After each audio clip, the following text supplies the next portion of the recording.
है जी। और ना फिर दवाई खा ली, 10,000 रुपये अभी लगाए, फिर लगाने पड़ेंगे। अपने वालों चलियो, उन्होंने दवाई खी ली। अरे दोस्तों क्या हुआ, दवाई खी उन्होंने। यार परेशान ही करने तक हो गए। मैं बहुत परेशान हूँ यार, 8वें दिन पैसे लगाऊं इन पे, मैं तो बहुत परेशान हो गई बिल्कुल। अभी रुको। ये ड्रामा रोज का। हेलो, हाँ भैया एम्बुलेंस भेज दियो जरा। अरे हाँ यार, वो एक जहर पैसा खा लिया एक लड़के ने। हाँ मेरठ को ले चलना है सीधे। अरे खर्चे से मत डरो। 4.5 लाख रुपए। 4.5 लाख रुपए?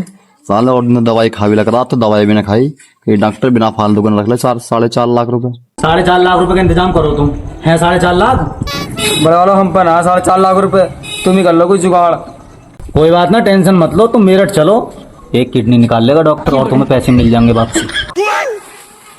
अरे मैं ठीक हूँ बिल्कुल, तो रोटी लेकर आना, काम पे जा रहा हूँ।